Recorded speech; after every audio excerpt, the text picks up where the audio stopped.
आज हम लोग अपने इस चैप्टर के अंदर आगे बढ़ेंगे और डिस्कस करेंगे हम लोग परसिस्टेंस ऑफ विजन के बारे में। पिछले वाले क्लास में हम लोगों ने आइज के बारे में बेसिकली देखा था।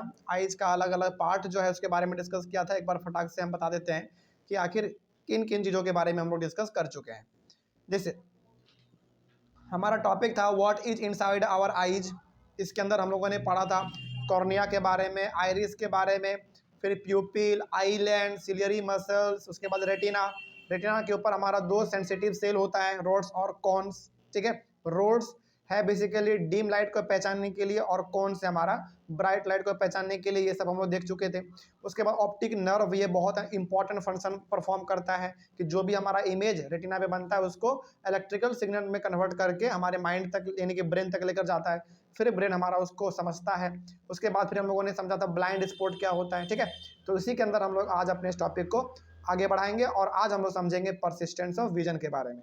अब ये एक्चुअली में होता क्या है, बहुत ध्यान से समझिए। देखिए, इसमें कहा गया है the ability of an eye to continue to see the image of an object for a very short duration even after the object has disappeared from view is called persistence of vision. मेरे हिसाब से आपको ये वाला statement बिल्कुल समझ में नहीं आया होगा, कोई दिक्कत नहीं है। अब आप इसको ना थोड़ा सा ऐसे समझिए। देखो, हमारा आँख जो है ना बड़ा विचित्र है। मतलब कि हमारे नेचर के द्वारा जो हमारा आँख बनाया गया है ना, ये बहुत ही विचित्र है। ये इतना विचित्र कैसे है, थोड़ा सा आपको बताते हैं। जैसे कोई भी चीज यदि रोड से बहुत स्पीड में पार हुआ तो हम लोग क्या कहते हैं उसको? हम लोग कहते हैं कि वो बहुत ही तेजी से मूव करके भाग गया। लेकिन एक्चुअली में पता है, हमारा आंख जो उसको देख रहा होता है वो कैसे देख रहा होता है? बहुत ही तेजी से भागते हुए देख रहा होता है। लेकिन एक्चुअली में उस भागते हुए चीज का इमेज हमारे माइंड में बहुत तेजी से बनता है, बहुत तेजी से। और इतने तेजी से इमेज हमारा रेटिना पे बनता है, हर सेकेंड बहुत तेजी से बनता है, इतना तेजी से कि हम उस ऑब्जेक्ट को जो मूव कर रहा है उसको हम दौड़ता हुआ देख लेते हैं, यानी कि भागता हुआ देख लेते हैं। लेकिन एक्चुअली में हमारा इमेज कैसा बनता है माइंड में? उसका सिंगल इमेज बनता है, सिंगल इमेज उसका बनेगा। जैसे मान लीजिए कि आप एक डॉगी को देख रहे हैं जो कि रोड पे बहुत ही तेजी से दौड़ता हुआ जा रहा है। आप क्या देख रहे हो कि वो दौड़ के भाग रहा है, लेकिन एक्चुअली में पता है रेटिना के ऊपर क्या बन रहा है? आपका सिर्फ एक डॉग का इमेज बन रहा है, और वो डॉग का इमेज हर वक्त बन रहा है आपके रेटिना पे, हर वक्त बहुत ही तेजी से बनता है। और वो इतने तेजी से बनता है कि आपको वो कैसा दिखता है? दौड़ता हुआ दिखता है। लेकिन एक्चुअली में वो दौड़ता हुआ वीडियो नहीं बनता आपके रेटिना पे। एक्चुअली में उस दौड़ते हुए का आपके रेटिना पे इमेज बनता है, लेकिन वो इतना तेजी से बनता है कि वो किसके रूप में दिख जाता है हमको? एक दौड़ते हुए ऑब्जेक्ट के रूप में दिख जाता है। उसी प्रकार से सिनेमा हॉल में जब हम लोग सिनेमा देखते हैं, मतलब कोई भी चीज़ जब हम लोग देखते हैं जो कि बहुत तेजी से चल रहा होता है, एक्चुअली में उसका वीडियो हमारे रेटिना पे नहीं बनता है। वीडियो तो हमारे रेटिना पे बनता ही नहीं है, बनता क्या है फिर? इमेज बनता है। लेकिन वो इतना तेजी से इमेज बनता है कि हम उसको मूव करता हुआ महसूस कर लेते हैं। ठीक है, यही हमारा कहलाता है परसिस्टेंस ऑफ विजन। सिंपल सा मतलब कि जो चीज़ वहां से गुजर गया, इसके बाद भी हमारे रेटिना पे उसका इमेज बहुत ही कम समय के लिए बनता रहता है, और तब हम लोग उसको दौड़ता हुआ महसूस कर पाते हैं। हालांकि यही हमारा कहलाता है परसिस्टेंस ऑफ विजन। समझ लिया आपने हिंदी में? इंग्लिश में पूछे तो आप ये डेफिनेशन लिख दीजिएगा, बड़ा सिंपल। ठीक है, तो परसिस्टेंस ऑफ विजन का मतलब क्या हुआ? परसिस्टेंस ऑफ विजन का सिंपल सा मतलब ये हो गया कि हमारा आंख जो है ना इतना विचित्र है कि कोई भी चीज़ यदि दौड़ रहा है तो उसका दौड़ता हुआ वीडियो हमारे रेटिना पे नहीं बनता है, बल्कि उसका इमेज बनता है। लेकिन वो इमेज इतना तेजी से बनता है, बहुत सारा इमेज बनता है कि हमारा ब्रेन उसको दौड़ता हुआ कैलकुलेट कर लेता है, यानी कि दौड़ता हुआ उसको महसूस कर लेता है। ये हमारा है परसिस्टेंस ऑफ विजन। अब इसके अंदर कुछ और बातें हैं तो क्या जो कि आपको और समझ में आएगा। इसमें कह रहा है कि the image of an object seen by our eyes remains on the retina for about 1/16 of a second even after the object has disappeared from our view। जैसे मान लीजिए, सपोज कीजिए कि कोई भी चीज है जो कि पास हो गया हमारे आंख से, मतलब कि हमारे आंख से वो तुरंत अभी पास हो गया, बहुत दूर चला गया। वो दूर जाने के बाद भी उस ऑब्जेक्ट का इमेज हमारे रेटिना पे ऑलरेडी रहता है। कितने समय के लिए? 1/16 सेकेंड के लिए। इसका मतलब हुआ कि बढ़िया से 1 सेकेंड भी नहीं। इसका सिंपल सा कहने का मतलब यह है कि कोई ऐसा चीज जो कि आपके आंख से तुरंत गुजर गया, गुजर तो गया, आपके आंख से वो दूर चला गया, लेकिन उसका इमेज अभी भी आपके आंख के रेटिना पे कितने देर तक के लिए रहेगा, 1/16 सेकेंड के लिए, यानी कि मुश्किल से 1 सेकेंड भी नहीं, 1 सेकेंड से बहुत कम, बहुत कम, इतने समय के लिए आपके रेटिना पे उस भागते हुए ऑब्जेक्ट का इमेज रहता है। और वो बार बार बनता है, इतने तेजी में बनता है कि वो आपको कैसा दिख जाता है, भागता हुआ दिख जाता है आपको ये। ठीक है, देखो कोई भी चीज जब हम लोग स्पीड में करते हैं ना, एक तरीके से वो कैसा दिखने लगता है कि हाँ वो बहुत तेजी से मूव कर रहा है, ऐसा। बात समझ में आ रही है? वही चीज इसमें कहा गया था। तो वही इसमें कहा गया है कि the image of an object seen by our eyes remains on the retina, यानी कि जो ऑब्जेक्ट हम लोग देखते हैं वो ऑब्जेक्ट का इमेज हमारे रेटिना पे 1/16 of a second even after the object has disappeared from our view, यानी कि जो ऑब्जेक्ट हमने देखा और वो पास हो गया, वहां से गुजर गया, उस गुजरने के बाद भी उस ऑब्जेक्ट का जो इमेज बनता है हमारे रेटिना पे वो 1/16 सेकेंड के लिए रहता है। कहाँ पे? हमारे रेटिना पे रहता है, कोई दिक्कत नहीं इसमें। चलिए आगे बढ़ते हैं फिर। The movies that we see are actually a number of separate pictures in proper sequence।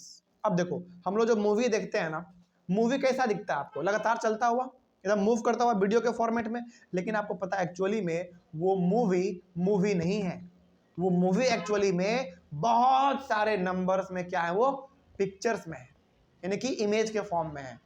बहुत ध्यान से समझिए, ये लॉजिक बड़ा ही थोड़ा सा पोटपटांग लग रहा होगा कि सर वीडियो तो वीडियो होता है, मूवी तो मूवी होता है, सिंपल सा वो चलता रहता है, लेकिन एक्चुअली में वो जो मूवी है ना, वो मूवी नहीं है, वो बहुत सारे सेट्स ऑफ इमेजेस हैं, लेकिन उसको आपके आंख के सामने इतने तेजी से लाया जाता है, इतने तेजी से लाया जाता है कि वो तुरंत आता है तुरंत भागता है, तुरंत आता है तुरंत भागता है, इसीलिए वो चीज आपको कैसा दिखता है, मूव करता हुआ दिखता है। बात समझ में आ रही है? कोई दिक्कत इसमें? और एक इमेज आपके रेटिना पे कितना देर तक के लिए रहेगा, 1/16 सेकेंड के लिए, यानी कि एक इमेज आपके रेटिना पे बढ़िया से 1 सेकेंड भी नहीं रुक रहा है। इसका मतलब हो गया कि 1 सेकेंड में तो बहुत सारा इमेज हमारा पार हो जाएगा, और जब 1 सेकेंड के अंदर हमारे रेटिना पे बहुत सारा इमेज बनेगा तुरंत तुरंत, तो कैसा लगेगा वो इमेज? आपको इमेज लगेगा या एक वीडियो दिखेगा? एक वीडियो दिखेगा आपको, सिंपल सा। तो वही इसमें कहा गया है। तो मूवी एक्चुअली में मूवी नहीं होता है, एक्चुअली में वो बहुत सारे नंबर्स ऑफ पिक्चर्स होते हैं जो कि इतने तेजी से आपके रेटिना पे बनते हैं कि वो आपको मूव करता हुआ दिखता है, यानी कि एक मूवी आपको दिख जाता है, सिंपल सा। ठीक है, आगे बढ़ते हैं। They are made to move across the eye at the rate of 24 pictures per second. सोचो, इसका मतलब ये होगा कि वो जो मूवी आप देख रहे हो वो मूवी बेसिकली पिक्चर्स के फॉर्मेट में है, इमेज के फॉर्मेट में है। 1 सेकेंड में 24 इमेज, यानी कि 24 पिक्चर 1 सेकेंड में आपके रेटिना पे बनता है। सोचो, 1 सेकेंड में 24 पिक्चर आपके रेटिना पे बन रहा है, तो बताइए वो इमेज कैसा लगेगा आपको? ऑब्वियस सी बात है, इमेज नहीं लगेगा, वो एक वीडियो के फॉर्मेट में आपको लगेगा। तो इसीलिए जब भी हम लोग कोई मूवी देखते हैं तो कैसा लगता है भाई, लगातार चल रहा है, वो मूव कर रहा है। एक्चुअली में वो मूव करता नहीं है, वो एक्चुअली में है क्या, आपका पिक्चर है, लेकिन वो इतना तेजी से मूव कर रहा है कि हमारा दिमाग उसको इमेज की तरह नहीं बल्कि एक मूवी की तरह रिकॉग्नाइज कर ले रहा है। ठीक है, यही हमारा आंख के साथ होता है। तो जरा सोचो हमारा आंख कितना विचित्र है। ठीक है, वही बात इसमें कहा गया, फास्टर देन 16 पर सेकेंड, यानी कि 16 पर सेकेंड का मतलब हो गया कि 1 सेकेंड से भी लगभग कम समय में आपके आंख से वो गुजर जा रहा है। 24 पिक्चर लगभग 1 सेकेंड में आपका। ठीक है, आगे बढ़ते हैं। So we see a moving picture, इसीलिए हम लोग उसको कैसा देख पाते हैं, कि मूविंग पिक्चर की तरह देख पाते हैं। अच्छा, एग्जांपल के तौर पे ना आपको हम बताते हैं, आपने कभी रील देखा है? रील, कौन सा रील? वो इंस्टाग्राम वाला नहीं, वो पहले मूवी वाला रील आता था, पहले कैसेट वाला, हाँ ब्लैक एंड व्हाइट वाला। उसमें आपने कभी देखा है कि वो रील में आप देखोगे ना तो आपको पिक्चर नजर आएंगे उसमें, वो जो बेसिकली उसमें पिक्चर बने हुए होते हैं बहुत सारे, उसी को इतना तेजी से आपके स्क्रीन पर मूव किया जाता है कि आपका दिमाग उसको मूवी समझ लेता है। बस वही चीज़ है इसमें भी। तो परसिस्टेंस ऑफ विजन में सिंपली आपने अभी ये समझा कि परसिस्टेंस ऑफ विजन में हमारे आँख के ऊपर, हमारे आँख के रेटिना पे बेसिकली 1 सेकेंड में 24 पिक्चर बन जाते हैं। सोचो, और वो इतने तेजी से बनते हैं कि किसी भी चीज़ को हम मूव करता हुआ रिकॉग्नाइज कर लेते हैं। इस यही चीज़ हमारा मूवी के साथ होता है, जो हम लोग मूवी देखते हैं, एक्चुअली में वो मूवी होता नहीं है, वो हमारा पिक्चर होता है सिंपल सा। और वो पिक्चर आपके रेटिना पे इतना तेजी से आता है कि हम लोग उसको मूव करता हुआ एक मूवी समझ लेते हैं। यही हमारा कहलाता है परसिस्टेंस ऑफ विजन। अब कोई दिक्कत नहीं इसमें, चलिए आगे बढ़ते हैं। अगला है हमारा topic range of vision of a normal human आई। यानी कि यदि आपका आंख बिल्कुल ठीक है, मतलब कि आपकी यदि आंख में कोई प्रॉब्लम नहीं है, कोई आपको समस्या नहीं है, आंख वाला कोई समस्या नहीं है, तो आपका आंख कहाँ तक देख सकता है, कितने दूर तक देख सकता है, इसके बारे में थोड़ा सा हम लोग बात करते हैं। इसमें ना दो टर्म आपको पढ़ना पड़ेगा। पहला है नियर पॉइंट ऑफ द आई और दूसरा है फार पॉइंट ऑफ द आई। बस यही दो कॉन्सेप्ट है, इसमें समझते हैं इसको ध्यान से। The nearest point up to which the eye can see the object clearly without strain is called the near point of the eye। इसका मतलब हुआ कि अपने आंख से, यानी कि कितना सबसे नज़दीक के चीज़ों को आपका आंख देख पाता है। अच्छा, आप ना एक काम करो, आप एक पेन उठाइए, उस पेन को आप अपने आंख के नज़दीक लेकर आओ, नज़दीक लाते जाओ, लाते जाओ, लाते जाओ। कुछ समय तक आप तो आसानी से उस पेन को देख पाओगे, लेकिन कुछ समय के बाद आप उस पेन को देखना तो चाहोगे, लेकिन देख नहीं पाओगे, धुंधला दिखेगा, पहला बात। दूसरा बात, आपका आंख दर्द करने लगता है। कभी आपने गौर किया है? लेकिन कहने का मतलब यहाँ पे यह है कि आप अपने आंख के सामने ऑब्जेक्ट को रखो और ये देखो कि आपका आंख उसको बिना किसी दर्द के कितने दूरी पे रखा हुआ है, तो वो उसको देख पा रहा है। वही हो गया उसका नियर पॉइंट ऑफ द आई। बात समझ में आ रही है? क्या हमने कहा इसमें? हमने इसमें यह कहा कि आपके आंख से दूर एक ऑब्जेक्ट को रखो और उसको पास लाते जाओ, इतना पास ला लो कि आपके आंख में कोई दर्द ना हो देखने में। तो जहां तक ऑब्जेक्ट आया और वहां तक आपके आंख में कोई दर्द नहीं हुआ, कोई स्ट्रेन नहीं हुआ, इसका मतलब वही आपका क्या हो गया, नियर पॉइंट ऑफ द आई हो गया। मतलब कि वहां तक आपका आंख बिल्कुल साफ देख सकता है। नियर का मतलब क्या होता है? सिंपल सा, आंख के बिल्कुल नजदीक। तो आंख के बिल्कुल नजदीक कितने दूर पे ऑब्जेक्ट रखा जाए कि आपका आंख उसको आसानी से देख सके, यही कहलाता है हमारा नियर पॉइंट ऑफ द आई। लेकिन ज्यादा क्लोज यदि हम लोग अपने आंख के ला लेते हैं ऑब्जेक्ट को, तो क्या वो आपको साफ दिखता है? नहीं दिखता। और दूसरी बात, दिखता भी नहीं है, और दूसरी बात यह कि आपका आंख भी थोड़ा सा दर्द करने लगता है। ठीक है, ये हमारा कहलाता है near point of the eye. The near point of a normal human eye is at a distance of 25 centimetres away from the eye. Near point कितना होता है? 25 सेंटीमीटर। यानी कि आप अपने आंख से 25 सेंटीमीटर की दूरी पे रखो, इतना दूर पे रखे हुए ऑब्जेक्ट को आपका आंख आराम से देख लेता है, आराम से उसको देख लेता है, कोई उसमें तकलीफ नहीं होता। लेकिन 25 सेंटीमीटर से जैसे जैसे हम लोग अपने ऑब्जेक्ट को नज़दीक लाते हैं अपने आंख के, वैसे वैसे वो ऑब्जेक्ट हमारा धुंधला होता रहता है और हमारा आंख में दर्द चालू हो जाता है। तो नियर पॉइंट कितना हुआ आएगा? 25 सेंटीमीटर। इस बात को आप ध्यान में रखेंगे। और 25 सेंटीमीटर का मतलब ये हो गया कि 25 सेंटीमीटर तक की दूरी पर यदि कोई ऑब्जेक्ट रखा जाए तो आसानी से हमारा आंख उसको देख लेगा और किसी प्रकार का पीड़ा भी हम लोगों के आंखों में नहीं होगा। ठीक है, लेकिन जैसे ही उससे नज़दीक लाएंगे वैसे हमारा आंख दर्द करना शुरू कर जाएगा। ठीक है, ये हो गया हमारा near point of the eye. अब हमारा उसी प्रकार का इसका जस्ट उल्टा है, far point of the eye. Simple सा, इसमें लिखा गया है the farthest point from the eye at which an object can be seen clearly is called the far point of the eye. यानी कि आपका आंख सबसे ज्यादा कितने दूर तक के ऑब्जेक्ट को देख पाता है। कहने का सिंपल सा मतलब यह है कि आपका आई कितने दूर तक चीजों को देख पाता है, यही है आपका फार पॉइंट ऑफ द आई। कितने दूर तक देख सकते हैं हम लोग? इन्फिनिटी तक, मतलब कि बहुत दूर तक देख सकते हैं हम लोग। तो ये हो गया आपका far point of the eye. तो इसमें कहा गया है the far point of a normal human eye is at infinity from the eye. मतलब कि फार पॉइंट जो होता है किसी भी नॉर्मल ह्यूमन बीइंग का, नॉर्मल ह्यूमन आई का, वो क्या होता है? इन्फिनिटी होता है, यानी कि वो बहुत ही दूर तक देख सकता है। तो नियर पॉइंट हो गया 25 सेंटीमीटर, यानी कि 25 सेंटीमीटर तक यदि कोई ऑब्जेक्ट रखा हुआ है तो आप उसको आराम से देख पाओगे। ठीक है, और फार पॉइंट क्या, इसका कोई लिमिट है? कोई लिमिट नहीं है, तो बहुत दूर तक, इन्फिनिटी तक हम लोग इसको देख सकते हैं। तो इस तरीके से आपका range of vision of a normal human आई वाला टॉपिक भी कंप्लीट हुआ। कोई दिक्कत नहीं ना इसमें। चलिए आगे बढ़ते हैं।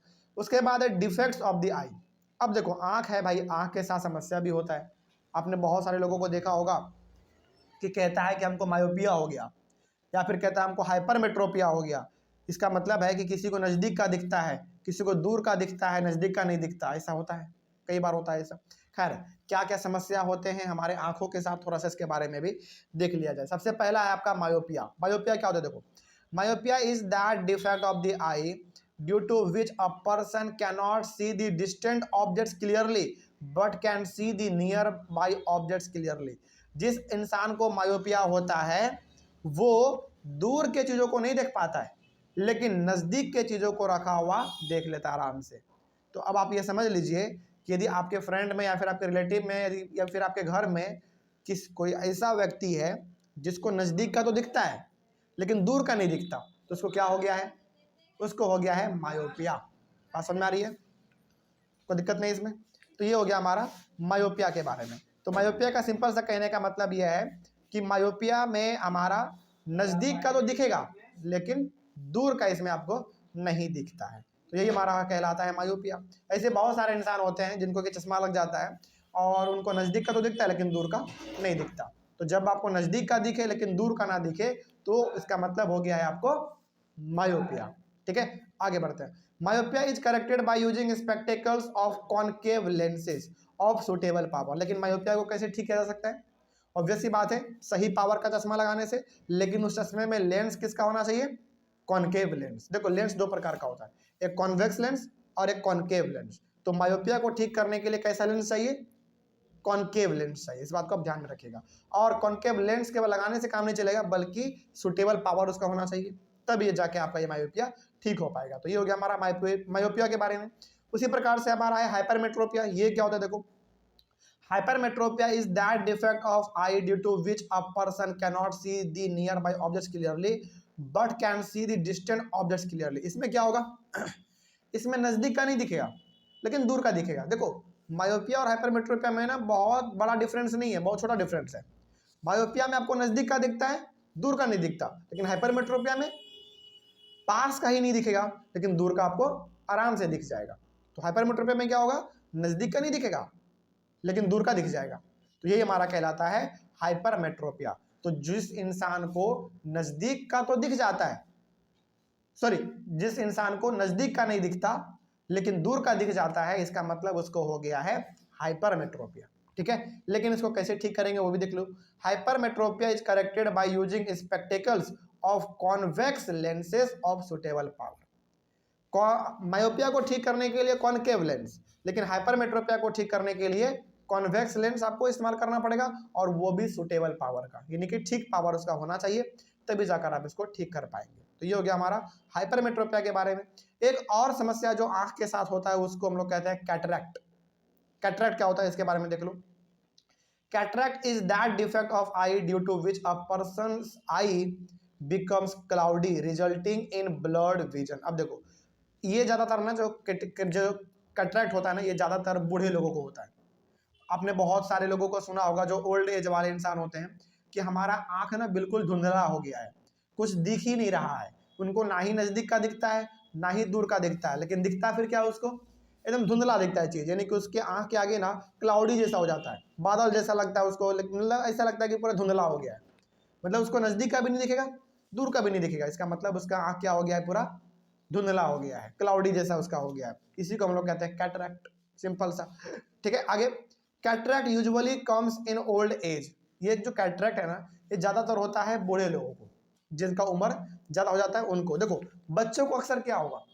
या तो मायोपिया होगा या तो हाइपरमेट्रोपिया होगा, लेकिन बूढ़े लोगों को कैटरैक्ट होता है, यानी कि उसको ना ही नज़दीक का दिखेगा ना ही दूर का दिखेगा। सिंपल सा उसका आँख जो है ना ठीक रहता है, बचपन में ठीक रहता है उसका आँख, लेकिन बड़े होते होते उनको ना ही दूर का दिखता है ना ही नज़दीक का दिखता है, यानी कि उसके आँख के आगे ना एक धुंधलापन आ जाता है। उसी को हम लोग कहते हैं कैटरैक्ट। आगे बढ़ते हैं। Cataract decreases the vision of the I. Cataract में होता क्या है? जो आप देखने का जो आपका क्षमता रहता है ना, वो पूरा घट जाता है, पूरा आप देख ही नहीं पाते किसी चीज़ को, पूरा धुंधला दिखता है। It can even lead to total loss of vision of the eye. कई बार तो कैटरैक्ट इतना भयंकर हो जाता है कि पूरा का पूरा आपका विजन ही चल जाता है। विजन मतलब पूरा का पूरा आपका आँख काम ही नहीं करता, कुछ भी आपको नहीं दिखता, कुछ भी दिखता ही नहीं है। मतलब इस तरीके का भी कैटरैक्ट हमारा हो जाता है। The vision of the person can be restored after getting surgery. लेकिन देखो यदि आपको मायोपिया हुआ है या फिर आपको हाइपरमेट्रोपिया हुआ है तो नॉर्मली डॉक्टर से हम लोग दिखाते हैं, वो चेक करते हैं और हमको एक चश्मा दे देते हैं पहनने के लिए। लेकिन जिनको कैटरेक्ट होता है ना, उनका केवल चश्मे से काम नहीं चलता, उनका आँख में सर्जरी होता है, ऑपरेशन होता है उनका भयंकर तरीके से, उसमें खतरा भी बहुत होता है फिर, है कि नहीं। तो उनमें सर्जरी से ही कैटरेक्ट को ठीक किया जाता है। आगे, the OPEC lens is removed from the I of the person by surgical operation and a new artificial lens is inserted in its place. तो जो आंख में पहले से लेंस रहता है वो लेंस सब कैसा हो चुका है, धुंधला हो चुका है, पूरा ओपेक, मतलब आप उसको देख ही नहीं सकते हैं उससे। तो डॉक्टर क्या करते हैं, उस लेंस को आंख से हटाते हैं, निकालते हैं ऑपरेशन के थ्रू, और वहां पे एक आर्टिफिशियल लेंस लगा देते हैं, यानी कि एक वैसा लेंस जो कि हम लोगों के द्वारा बनाया गया है, ह्यूमन बीइंग के द्वारा, उनको वहां पे फिट कर दिया जाता है। तो इस तरीके से वो भी देख पाते हैं फिर बाद में। ठीक है, आगे बढ़ते हैं। Modern technology has made this procedure simple and safer. हम लोगों को सुनने में कितना भयंकर लग रहा है, कितना डर लग रहा है कि यार इसमें जान भी जा सकता है, और जैसी बात है इसमें जान चला भी जाता है। कई बार ऐसा हुआ है कि डॉक्टर से मिस्टेक हो जाने की वजह से लोगों का जान भी चला गया है। लेकिन आज के समय में हमारा टेक्नोलॉजी इतना एडवांस हो गया है कि कैटरेक्ट का सर्जरी भी बहुत ही आसान हो गया है। ठीक है, चलिए अब तो इसमें कोई दिक्कत नहीं होगा आपको। तो इस तरीके से आपका ये वाला भी टॉपिक कंप्लीट हुआ। अगले वाले क्लास में हम लोग शुरू करेंगे केयर ऑफ द आईज, यानी कि आप अपने आंख का देखभाल कैसे कर सकते हो। ठीक है, ये हम लोग अपने अगले वाले क्लास में डिस्कस करेंगे। तब तक के लिए थैंक यू वेरी मच।